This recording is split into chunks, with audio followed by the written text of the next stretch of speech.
Hello, this is Microphone Media. Please like, subscribe, and share. Thank you.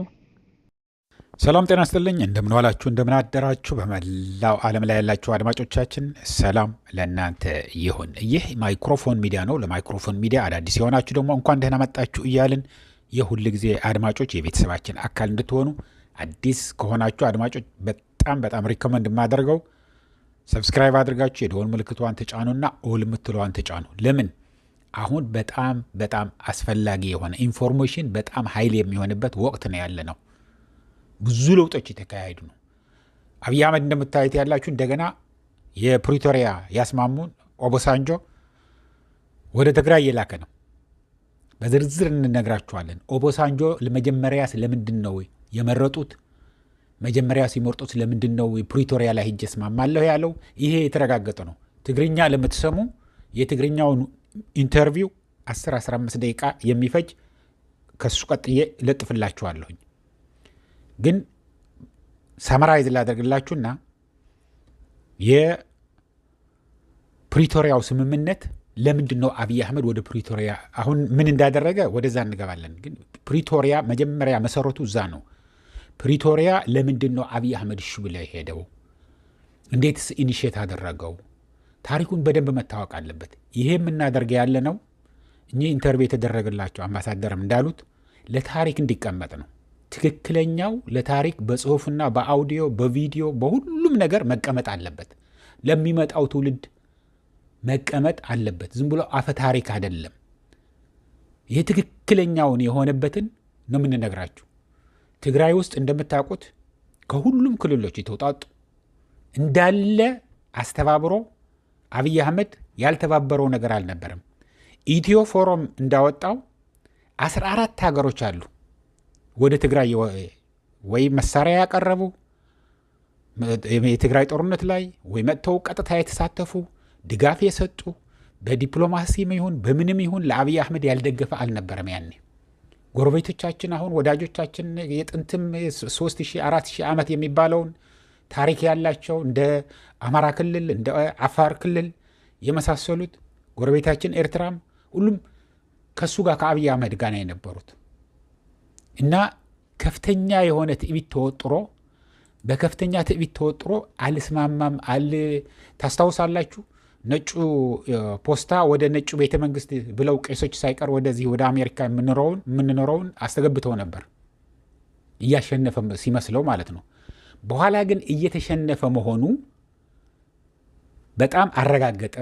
በአጭር ጊዜ ውስጥ ራሱ እኔ ያልኩት አይደለም፣ ብርሃኑ ጁላ ራሱ ኬንያ ለመፈረም ሂዶ የተናገረውን ነው የምንነግራችሁ ያለ ነው። ከግማሽ ሚሊዮን በላይ በዛች በአጭር ጊዜ በ2 ወር በማትሞላ ከግማሽ ሚሊዮን በላይ የድሃ ልጅ ረግፈዋል። ከሰራዊቱ ነው የምንነግራችሁ ያለው። ከኢትዮጵያ ከብልጽግና ሰራዊት በሉት፣ ከኢትዮጵያ መከላከያ ሰራዊት በሉት፣ ይህን አያጣላንም። ሐቁን ግን መታወቅ ያለበት ራሱ ብርሃኑ ጁላ ያለውን ቁጥር ነው የምጠራላችሁ ያለሁኝ። እና ከፍተኛ የሆነ እልቂት ነው የነበረው። እንደማያዋጣ አንድ በሉ።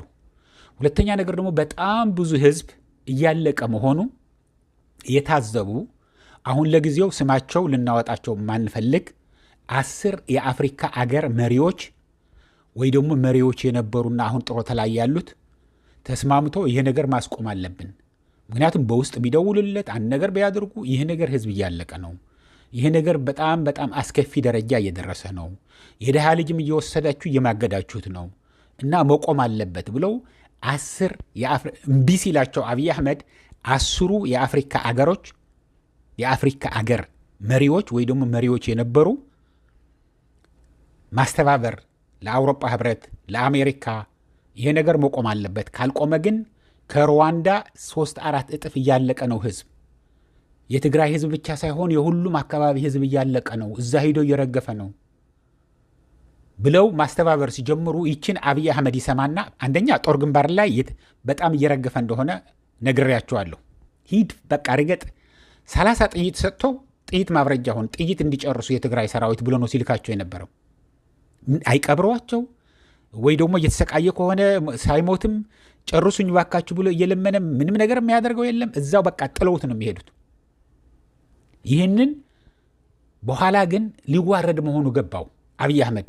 ይሄ ትክክለኛው አሰማችኋለሁ። ትግርኛ ለምትሰሙ አደራ እምላችሁት እዚህ ቪዲዮ ላይ ይለጥፈዋለሁ። በስተመጨረሻ ትሰሙታላችሁ። ግን ከዛ በኋላ ምን አደረገ? ይሄ ነገር የአፍሪካ ሀገር መሪዎቹን በሙሉ ለአውሮፓ ህብረትም ለአሜሪካም ለሌላም ዩናይትድ ኔሽንም ብዙ ፑሽ ሲያደርጉ አብይ አህመድ ይሄ ነገር ሁሉንም ነገር ልጋለጥ ነው። አሜሪካም ተጣልቶኛል። ፕሬዚደንት ጆ ባይደን ነበር ስልጣን ላይ እንደምታውቁት። አጎዋ ከቀረጽ ነጻ የሚያስገባውም አስቁመዋል። የኢትዮጵያ አየር መንገድም አትገባም አትወጣም ተብሎ ተነግሮታል። በቃ እናስቆመዋለን ተብለዋል። ካልተስማማህ ማይክ ሀመርስ እያለ ማለት ነው። ከዛ በኋላ ምን አደረገ? ይሄ ሙሳ ፋቂ መሐመድ የሚሉት የአፍሪካ ህብረት ሊቀመንበር የነበረው ሰውዬ ይደውልና አብይ አህመድ በጣም የምታምነው ሰው ፈልግልኝ ባክህን፣ እንደዚህ 10 የእገሌ ሀገር መሪዎች ተስማምተው ሊያጋልጡን ነው። ምክንያቱም አፍሪካ ህብረትም የህግ ማስከበር ነው ብሎ ተናግሮለታል። ያ ሁሉ ህዝብ እንደሚያልቅ ያለው እንግዲህ ስልኩንም ሁሉንም ነገር ተዘግቶ እንደነበረ ታስታውሱታላችሁ አድማጮች። ይሄ አሁን አማራ ክልል ውስጥ እየተደገመ ነው። ይሄ ኦሮሚያ ክልል ውስጥ እየተደገመ ነው።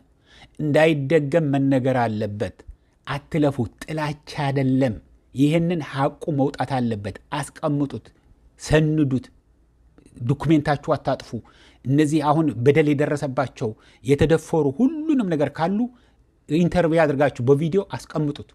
ይሄ ለታሪክ መቀመጥ አለበት። ማስተማሪያ ነው። ከሆሎኮስት የጀርመኑ ጆዎቹን የጨረሰበት እስራኤላውያን የጨረሰበትን ናዚ ሁሉንም ነገር ስለተሰነደ አሁን እንዳይደገም በየአገሩ ትልልቅ የሚባል እዚህ ዋሽንግተን ዲሲ አሁን ትልቅ ሚዚየም አለ። ትልቅ እዚህ አሜሪካ ሀገር ካላችሁ ሂዳችሁ እዩት አድማጮች። ምክንያቱም ብዙ ትማርበታላችሁ። በየሀገሩ በተለይ የሚደርሰውን ነገር ለማስቀረት ማለት ነው። ስለዚህ አብይ አህመድ እንደዛ ብሎ ለአፍሪካ ህብረቱን ሊቀመንበር ሙሳ ፋቂ መሐመድን ሲያዘው ኦኬ ኦቦሳንጆ ያመጣል። ኦቦሳንጆ ደግሞ ልክ ትግራይ ውስጥ እንደተፈጸመ ባያፍራ የሚባል የአንድ የናይጄሪያ ግዛት ጦርነት ተከፍቶ እንዳለ ጨርሷቸዋል። ፕሬዚደንት ነበር ይሄ ሰውዬ። ጀነራል ሆኖ ደግሞ የአፍሪካ ህብረት ጀነራል ሆኖ ያለው ደግሞ የራሱ የናይጄሪያ እዛ ጦርነት ላይ የባያፍራ ጦርነት ላይ የነበረ ሰውዬ ነው። 3-4 ሰዎች ታማኝ የሆኑ በገንዘብም ሊታለሉ የሚችሉ የተባሉትን ማድረግ የሚችሉ ተመርጠው ከዛ በኋላ አፍሪካ ህብረት ራሳችን በራሳችን የአፍሪካ ችግር በአፍሪካ እንፈተዋለን ብለው ነበር ያደረጉት። በዛ ነው ሂዶ ፕሪቶሪያ ውስጥ ሂዶ የስማማው። አሁን ወደ ዛሬ ደግሞ ላምጣችሁ። ልክ የፕሪቶሪያ እንደተጨረሰ ከዛ በኋላ ኦቦሳንጆ እንኳን ሊያስጨርስ እንኳን የጨረሰውን አስታርቅ ያለው ፒስ ፕራይዝ ያስፈልገኛል አብይ አህመድ እንዳገኘው ማለት ነው። የሰላም ሽልማቱ የኖብል ፒስ ፕራይዝ ያስፈልገኛል ምናምን እያለ ነው የሚናገረው እንጂ ምን ላይ እንደደረሰም አያውቅም። እንደገና ተዘግቶ ተቆልፎ እንደገና ያ ሁሉ ስምምነቱን እንዳለ የፕሪቶሪያ ስምምነት ልክ እንደ ልጁ መያዝ ነበረበት። የምር ሰው ደህና ሰው ቢሆን ልክ እንደ ልጁ እያደገ ነው ወይ ምን ጎደለዋለ የት ደረሰ እያለ መከታተል ነበረበት። አንዲት ነገርም አድርጎ አያውቅም። አሁን ትግራይ ደግሞ አሁን ያለችበትን ደረጃ ህወሓት የተመረጠው መንግስቱ መልሶ የትግራይ ፕሬዚደንት ወደ ነበረበት ተመልሶ የፈረሱትን በሙሉ ተመልሰው ወደ ቦታቸው ሲመጡ አሁን ደግሞ እንደገና ይህን ነገር አብይ አህመድ ደውሎ ደግሞ ልንጠፋ ነው በቃ አሁን መልሳችሁ ኦቦሳንጆ መልሱትና አራዝመነዋል ብላችሁ ሹሙት። ከዛ በኋላስ እንደገና ወደ ትግራይ ሊመላለስና የምንፈልገው ነገር ይናገርልናል፣ አድርግ ያልነውን ሊያደርግልን ይችላል። ስለዚህ እሱን እንደገና ሹሙት ብሎ እንግዲህ አሁን የአፍሪካ ህብረት ፕሬዚደንት ሆኖ ያለው የጅቡቲ ተወላጅ ነው። እሱ እንዲሆን ደግሞ አብይ አህመድ ድጋፍ ሰጥቶታል። የጅቡቲውን እንዲሆን አብይ አህመድ ድጋፍ የሰጠው ለአፍሪካ ህብረቱ ምክንያቱም የኢጋድ ሊቀመንበር ወይ ደግሞ ኃላፊ ሆኖ ወርቅነህ ገበየሁ እንዲሾም ስለፈለገ ነው። ምክንያቱም የኢጋድ ዋና መስሪያ ቤት ጅቡቲ ውስጥ ነው። ስለዚህ እናንተ ለወርቅነህ ገበየሁ የኢጋድ ኃላፊ እንዲሆን ደግፉኝ፣ እኔ ደግሞ የጅቡቲ ተወላጅ የሆነውን አምባሳደር የአፍሪካ ህብረት ሊቀመንበር እንዲሆን አግዛችኋለሁ ብሎ ነው ያደረገው። ስለዚህ እሱ ነው አሁን ደግሞ መልሶ ወደ ኦባሳንጆ ለመነው ደግሞ እሱም በደስታ ምክንያቱም ኢትዮጵያ ውስጥ ቤት ተሰጥቶታል፣ ያቀብሉታል። ደግሞ የሚገርማችሁ በዚህ እንደዚህ ሽማግሌ የሆነው እንዴት አድርገህ ይነገራል፣ ግን የማያደርጉት ነገር የለም። በቃ ያዝናኑታል። ጥቦት እንስሳ ብቻ አይደለም ያቀብሉታል። የማያደርገው ነገር የለም። አብይ አህመድ አድርግ ያለውን ተናገርልኝ ያለውን ይናገርለታል። ትልቅ ቪላ ቤት ተሰጥቶታል አዲስ አበባ ውስጥ ትልቅ አዲስ ተሰርቶ ተሰጥቶታል። ስለዚህ አሁን ደግሞ ተመልሶ ያ ጠይቆም ማያቅ ምን ላይ ደረሰ፣ እንዴት ሆናችሁ፣ ስምምነቱ እንዳይፈርስ ይሄ የኔ የታሪኬ አካል ነውና ይሄንን ነገር መደረግ አለበት መቀጠል አለበት ማለት ሲገባው ምንም ነገር ሳያደርግ ቆይቶ አሁን ተመልሶ ደግሞ ወደ መቀሌ እየሄደ ነው። መቀሌ ሄዶ ነበር። ግን የትግራይ ተወላጆች ደግሞ የትግራይ አመራሮች በጣም አስተዋዮች ናቸው።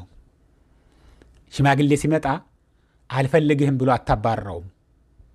አልፈልግህም ብለህ አይሆንም ዞር በል እንደዚህ ከዚህ በፊት አስታርቃለሁ ብለህ ይሄው ሁሉ ህዝባችን እያለቀ በረሃብ ያለ ነዳጅ ያለ ገንዘብ ያለ ሁሉም ነገር ተዘጋግተን እያለ ይሄ ሁሉ ተፈናቃይ ደግሞ ወደ ነበረበት ሳይመለስ አንዲት ነገር እንኳን የፕሪቶሪያ ስምምነት ሳትሳካ አንተ ዝም ብለህ ተደብቀህ ኖረህ የዓለም ፒስ ፕራይዝ ወይ ደግሞ የሰላም ሽልማት መሸለም አለብኝ እያልክ ነው ስትኖር የነበረው እንጂ ምንም ነገር ያደረከው ነገር የለምና ካንተ የምንጠብቀው ምንም ነገር የለም ብሎ አላባረሩትም።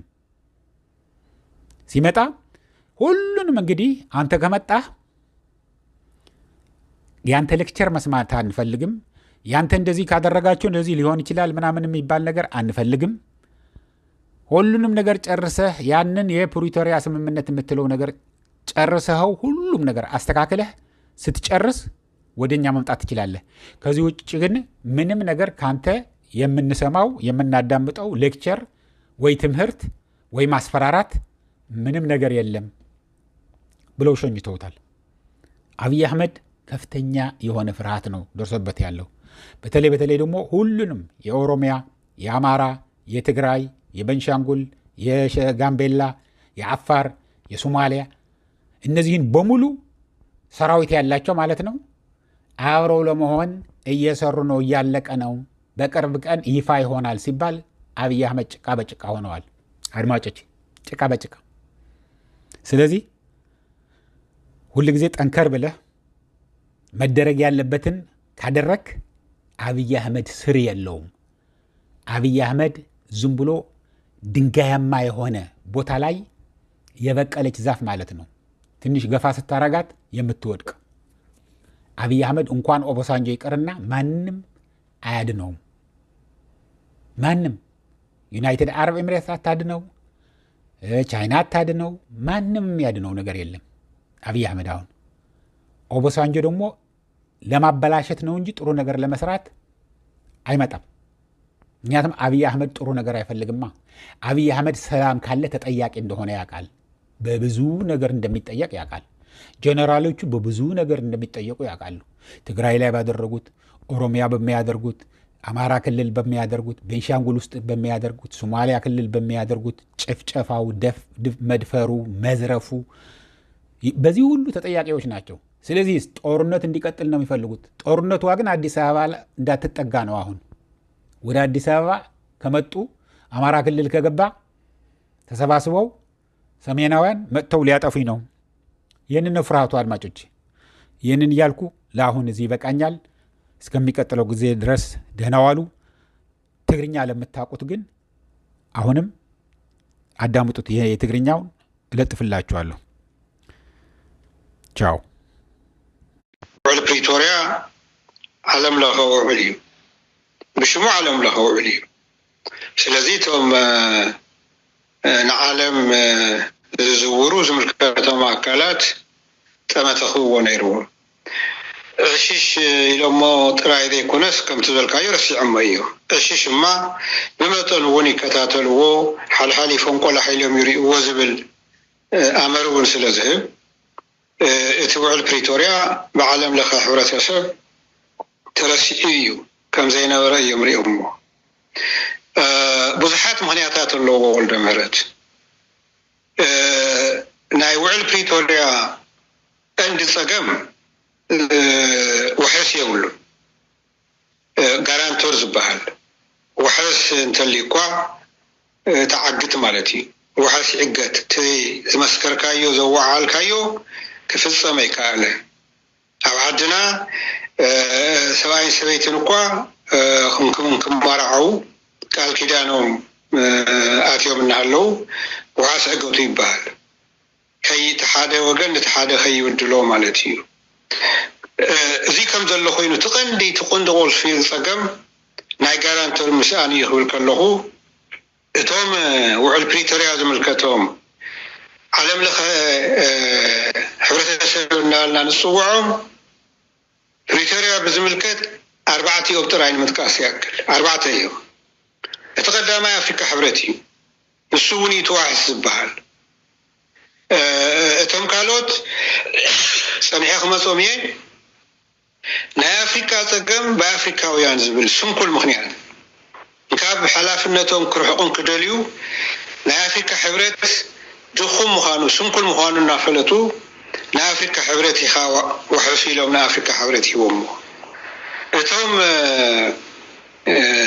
طنش هذا اللوم قن كالوتيهم اتهم كدميو زخولو كالوتيهم نا أفريقيا حبرت نعرسو كما يجري يناو مسين تلكاني بزحات سوات يفلطوه كدمي بريتوريا أبتوسن أوان قدم قبل 3-4 أفريقيا مرحت نبر كنت عرق نشم قليلهم نابنا دشاوا جزازة مسيهم نيرهم زور بولو زينا وشتو قدايو يلوهم دحرت توسن أوان تخونتات النابرة عمس كده 10 تزخوني أفريقيا مرحتي قال يوم السلطان زلو قال يوم السلطان زلو تراخيبهم ذيك لك خلقوا مريت مسوق حي إذا قلوا نتاريك ونك الصحافي زيز بزين نهالته ثقم باليابلنان نعانا خسمعنا يكألن أفريقيا حبرت مراحتون كلا يميلومو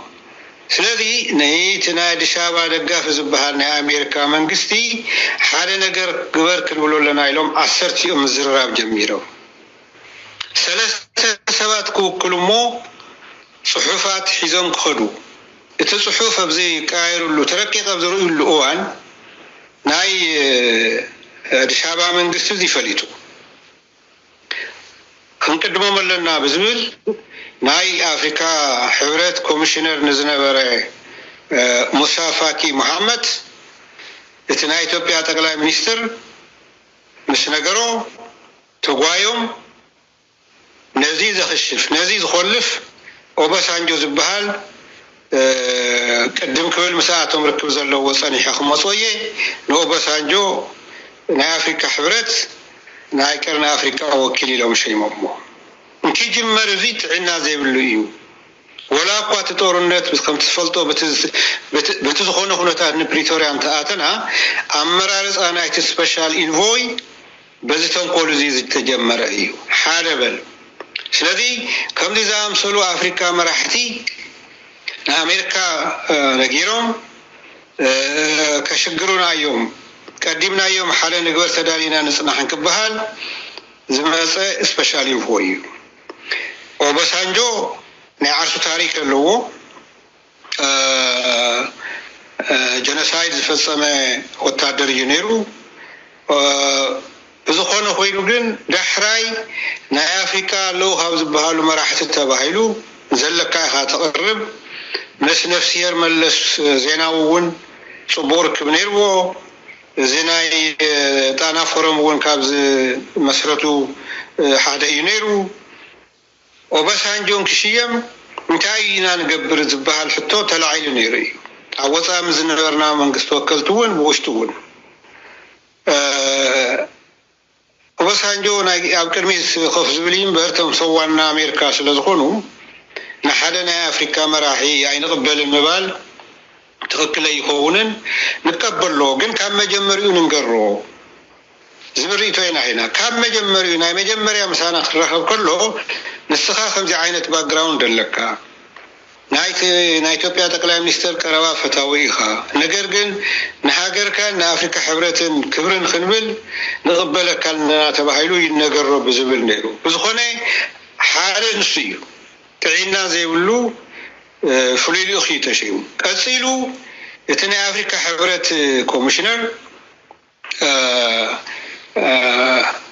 ሙሳ ፋኪ መሐመድ እውን ከም ትፈልጦ ካብ ቻድ እዩ ናቱ ፕሬዚደንት ኢድሪስ ዴቢ ናይ ኢሚሬትስ ተላኺ እዩ ን30 ዓመት ቻድ ገሃነብ ዝገበረ መራሒ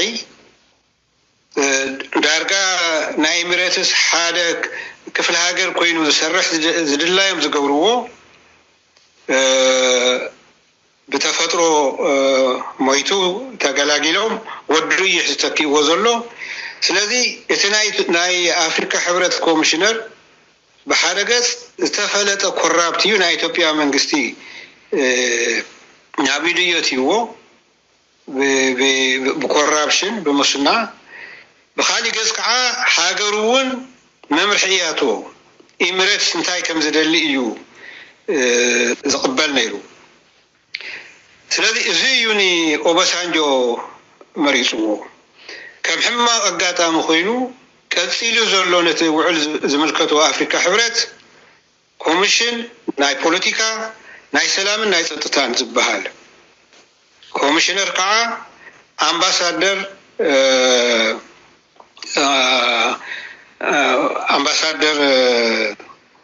መንካት ብሎ ናይ ኣፍሪካ ሕብረት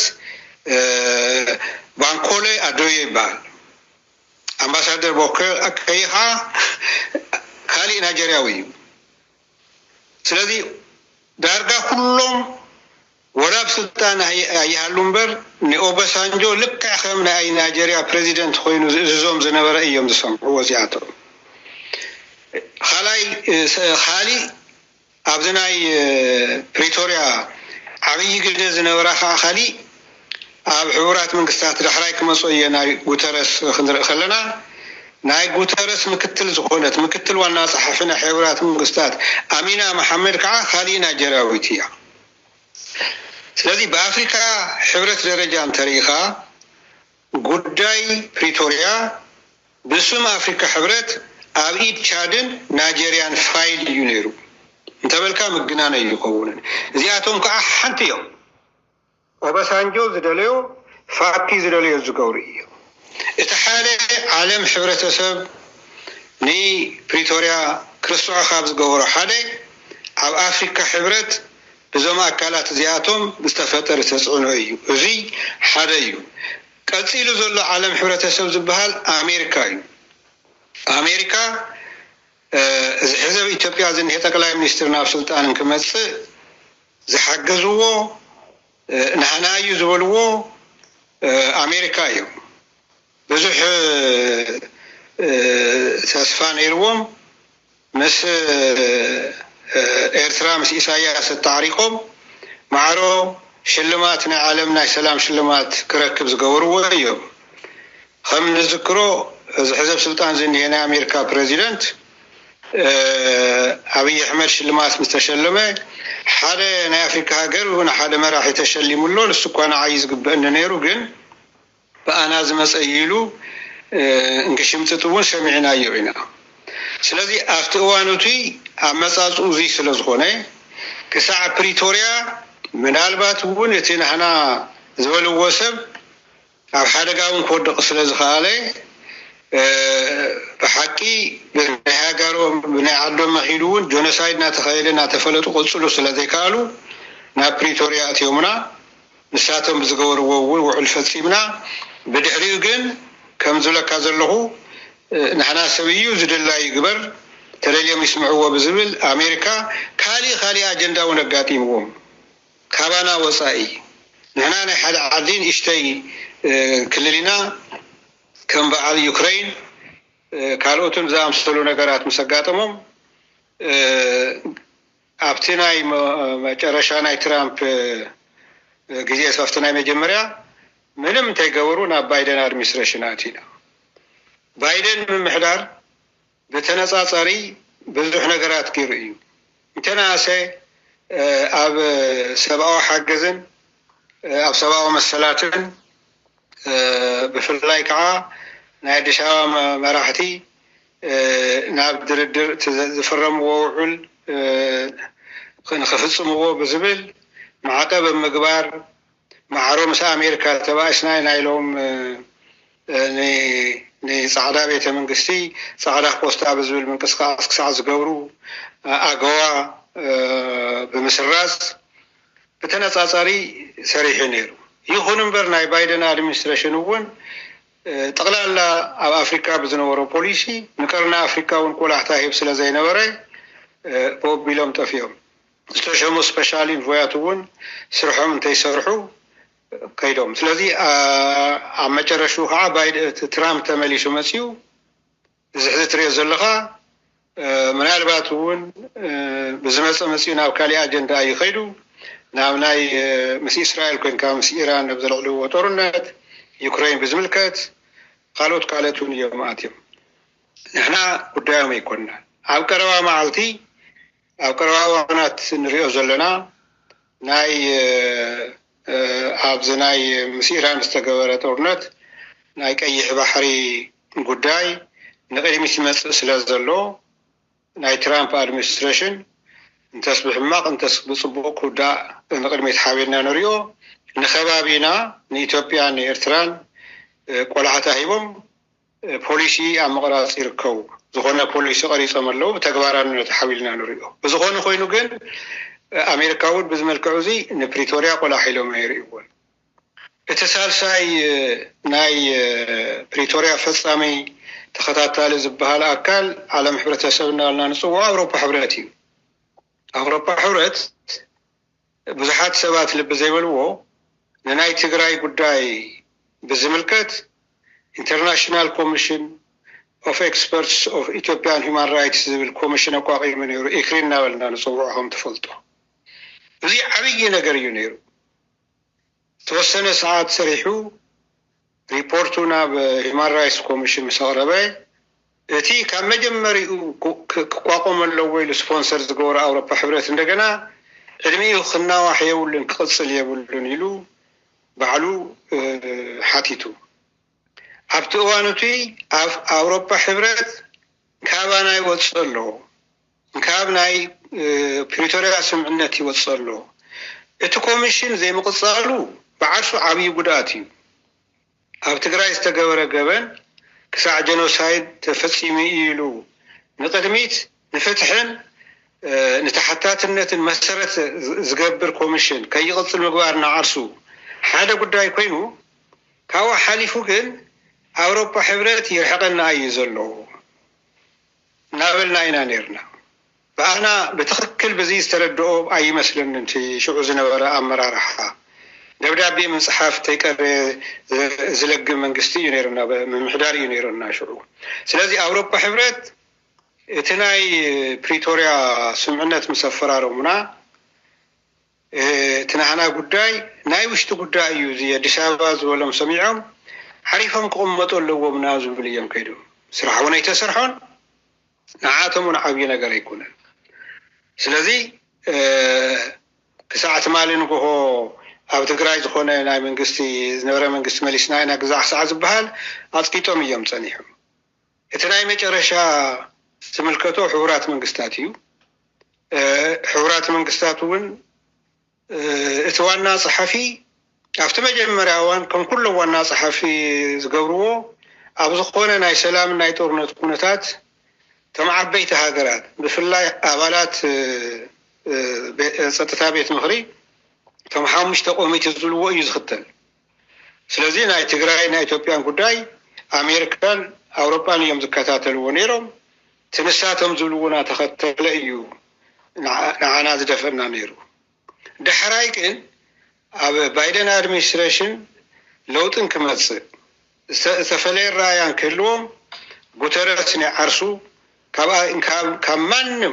كمانم للعلي even كفاكي نا افريكا حبرت كوميشنر ون بزغدده نا اديس ابا تخالاخال كوين كوفي زي بستغاغم وان العليو اي اب الجزيره بدل لكم مخنيات እንደውም كساعت وانا صحافي بيرواتيو مزراربو كوين سون انتايو እናፈለጠ استفراليو አካላት ሪፖርት እናቀርብሉ አብ ትግራይ ዝግበር ዝነበረ ገበን ጀኖሳይድ ከሐብ ኾነይሉ ተንቀሳቀሱ እዩ አነዚ በቀሊል የኮንኩን ዘቅምጦ ዘለኹ በሕራይ ክሳዕ ዝጋለጽ በዓልቶም ናይ አዲስ አበባ መራሕቲ ክሳዕ ዘጋለጹ አብሁራት መንግስታት በጸጥታ ቤት ምኽሪ አወር ሓደሻዕ ናይ ምሳሕ ምይጥ በሃል ኣለዎ ተዋና ጸሓፊ ይመጽሞ ዝኾኑ አባላት ካንሱል ዝኾኑ ሐሳብ ይቅርብሉ አው በተደጋጋሚ ካብ 7-8 ሻዕ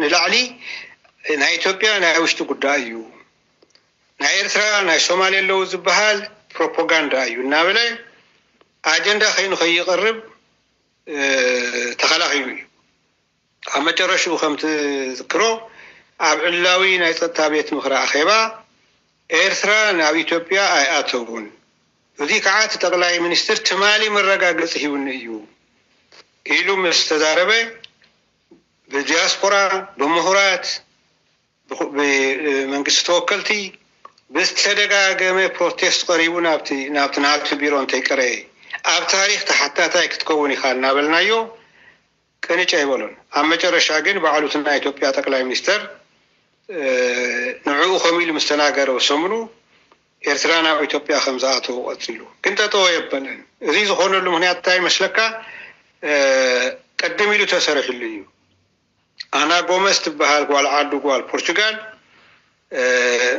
ምስናይ ህወደግ መንግስቲ ጽቡቅ ታሪክ ይነበራል መዓልታ ሓልያ ምስኡኻ ጓል ዓዱ ጥራይ ዘይኮነትስ ኣብ ሓደ ናይ ፖርቱጋል ሶሻሊስት ፓርቲ ዝበሃል አባላት ዝነበሩ እዮም ንሳ ናይ አውሮፓ ፓርላማን ክትወዳደር ኣብ ጎና ጠጠው ኢሉ ካምፔይን ዝገበረ እዩ አሁራት መንግስታትን ከምረጹውን ብዙሕ ያ ሰሪሓ ንሳ ተንቀሳቂሳ እያ ገና ናብ ስልጣን መጽዩ ኣብ ትግራይ ጦርነት ምስ ጀመረ እንታይ ዝበሃል ናይ ድሕረ ባይታ ሓበሬታ ብጽሑፍ ዝሃበቶ አና ጎመዝ እያ ካብዚ ዝመፀ በጣዕሚ ይበድሉና ከም ተዓንቶ መንሽንገረልካ ዝነበርኩ ናይ አፍሪካ ሕብረትን ከልዕል ከዓ ንሃቱ ምክትል ከዓ አሚና መሐመድ ትበሃል خالي نيجيرياويتيا مس موسى فاكي مس اوباسانجو مس ادوي ناتراخبت خنابو خمزلو مناغبرت صعنونا ايام ترفور تفتحاده قندي ዛ አጀንዳ ዚ ክርስራ ዝገበሩ ሕቡራት መንግስታት እዮም ስለዚህ እዞም አርባዕተ አካላት እዚኣቶም አፍሪካ ሕብረት አሜሪካ አውሮፓ ሕብረት ሕቡራት መንግስታት እንድሕራ ቃልዎ ዝሂቦሞ ምስትና ውሽጥና ጉዳይ ተሓዊሱ ፕሪቶሪያ ሸለል ተባሂሉ ዘይኮነስ ተረሲዑ እዩ ለማቀነ ብትዝወልኩ ኩነታት ጫው ኩሉ ጀሚሮም አለው ቀጽልና ንሪዮ ጉዳይ ይመስለኒ هذا ده السبعي كعم خم بحدش شيء ممول له حبرة أفريقيا ويكعم أيو مالتيو تاي تتجبر إذا حيش ده أبو سانجو هذي خم بحدش مسيو لو تغير ده صار حقل ويس كم تناي قدم يقصل تاي تتجبر إذا حيش تذكر مكة عنتو زول قاح زون يرجم يزلو مالت أبو سانجو كحرخ له بأفريقيا حبرت نعم دردر كنا توينا عسرته هم دي زخونا أفريقيا ما راح تبدوسدو توقسون كاب زخون نحنا نعم نصب انتو ليل كام سيلو تدراري ومس فاكيز قور ويمي لكانيري حزخعا تقراي عبزعدني تخنتات كوينانيا كونتات تقراين كالك خبابن كنتات أمحرا بتورنات حماسلو مسير ترى زنيه مفنان زي كل حويسهم وبسانجو زلو هورن اوف افريكا زبحال عبي قمش لا يخدن ومبر قدم حزون تግራይ ዝገርመካስ ካብ هورن اوف افريكا ዕሪው ከሳቀሰሉ ዝኽእል መንግስቲ እውን ስለ ዝኾነ ጎረቤትና ሱዳን ኣብ ናይ ሕድሕድ ጦርነት ጠፈሉ ኣይመስለንን ናኡታት ዘብል ስለዚ ተሓደ بقلت كنقدر تقبوا قد محيزون كم إلى ميام الشموع بزي كاب تقرأي نحن تحدي خالي قرن أفريقيا هاجرون أي كذا حزبنا عنا بزملكتي حاول متفايو زخونا نجاري مسألة سلذي كم يجينا أنا خاب المخان ويردن ذي كوين كنا دبلوماسي حما نجاربونا بتقوم هاخات تغييره سلذي أما تاسو انتاي خبر كم زخونا ردي أنا انكعونا بحلافنا تهالهم بر يريني وبسانجو قطر حزنا بايت زمس بزخونا ملكوس تنام جمر راحتو والله هاديها وريو أبي كيركا دحر بريتوريا من دقنا مقلنا تملالس كاد دحريها خاعدرونات كمسا تفيخنا تفانا دي مسيلكوا ويشترشنا استسمى معنا كبور ولجنا باسانجو انتاي خاط قبر حزمتي خا السخان قرنا نمبر نحنا ما دقاقيمنا نقيمنا كاينا حزنتاي كم نقبر تسفاي قبر كاو ديسابا حالك للتسلستي اتوم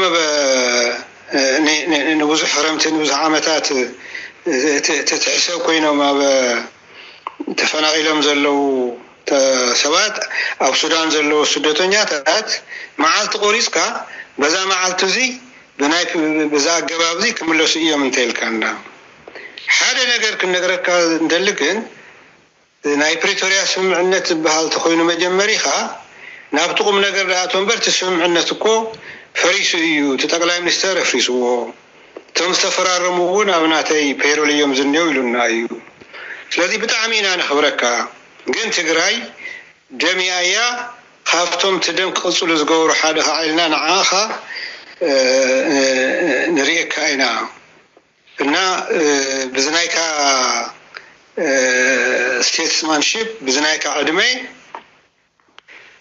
كتكحسنا أينا نسبنبر لكشر كتجورنا عندنا ختم صادق لنا أين دلين مبركوا مع صعاتي بقولون تدري تملسه ون بزح زتفون يلن سلذي انتاي خقبر يمسيو انتاي يزبلس قولوناي ما ننقل عاد فلطو نقريو تقراي حالة نقر كي يقورو مسامح حرا قوينوم كمزيون تنحنا نولو سنسات ثمون ذو الويو حالة نقر قبر دحراين باللين تيلو مخاخعا اقرا من قدوون تناي حزز قبر زلو ناي مرسا تياتر كم تقدم حزز قورو دريبوون ديمقراطياون استعمال فتحاون غيرهم يوم كبلوا يهوننا بطعمي محفرايون نحنا عنانا افريكاويان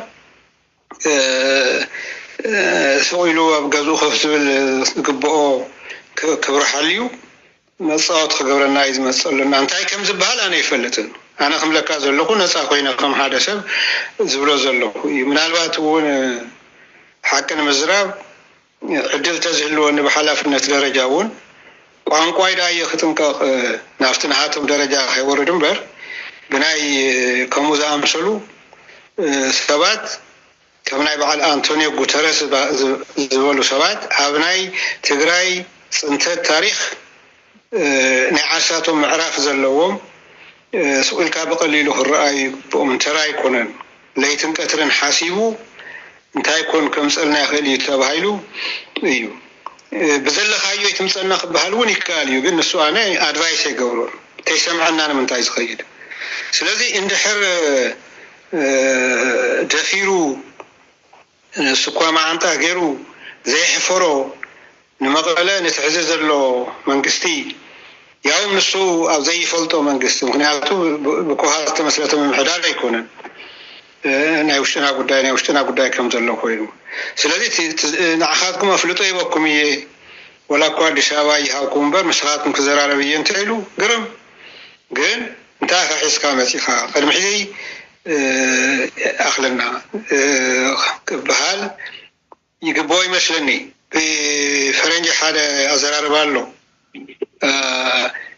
ንመጀመርያ ግዜ እንትዕሽኻኒ ናተይ ጥፍኣት እዩ መበል ካልኣይ ናይካ ማለት መበል ካልኣይ መጀመርያ እንትጋጊኻንስ ተጋጊና ያው ናትካ እዩ ጋጊኻኒ ካልኣይ ደጊምካ እንትጋጊኻኒ ግን if you fool me twice it is on me ኣነ የዝዕሾ ዘለኹ ማለት እዩ እና ሰብዚ ተመሊሱ ተደጋጊሙ መፂኡ እንታይ ክገብር ይኽእል እዩ ግን ንእሽተይ ሕፍረት እኳ የብሉም ካሊእ ሰብ ደኳ ንማለቱ የምፁን በቃ ወሳንጆ ዝመስል ካሊእ ሰብ ተዛዘለ ትማሊ ከምቲ ገይሩ ባላሽ ውልና ዝኸደ ዓብይ ጉዳት ዘምፀልና ዓብይ ጉዳት ሰባት ከም ክርድእዎ ኣለዎም እቲ ናይ ኢትዮጵያ መረፃ ምርቃት ዝሃበ ተሰማሚዖም እዮም ዓብይ ክርድኡ እዩ እናበለ ኣሜሪካ ይነግሮም ንኣውሮፓ ሕብረት ይነግሮም እንዲያውም ተሰማሚዖም እዮም እሞ ናይ ዓለም ናይ ሰላም ኖቤል ሽልማት እውን ክወሃበኒ ይግባእ ኢሉ ሎቢ ዝገበረ ሰብ እንደገና ሕዚ ንመቐለ መፂኡ ክቅይረልና ክቐልደልና ኣይግባእን ተናሰ ክንገሮ ኣለዎ ለውጡ እውን ኣየምፅን ኦባሳንጆ መፅእ ኸደ ኣየምፅን መምፅእ ዝኽእል ኣዲስ ኣበባ ሓሳቡን ተቐይሩ እዩ ወይ ከጥፍኦም እየ ክብል እዩ ወይ ከዓ ንዓይ እውን ክመላሉ ንኸጥፍኡን ስለ ዝኽእሉ ፍትሒ ክህቦም ኣለና ንትግራይ ክብል እዩ ኣብይ ኣሕመድ ካሊእ ነገር የብሉን ፍርቂ መንገዲ ይኮነን ኮፍ ኢሉ ኣውሊሉ ድይቡ ንዓይ እውን መንግስትነተይ እውን ስጋኣት እዮም ወይ ከጥፍኦም ኣለኒ ወይ ምስኣቶም ክሰማማዕ ኣለኒ ኢሉ እዚ ምስ ገበረ ንዑ ይኮነን ዝሰድድ ካሊእ ሰብ ካብቶም ናሃብ ሰባት ሓደ ክሰደድ ይኽእል እዩ እንድሕር ሓሳብ ለዊጡ ዝኸበርኩም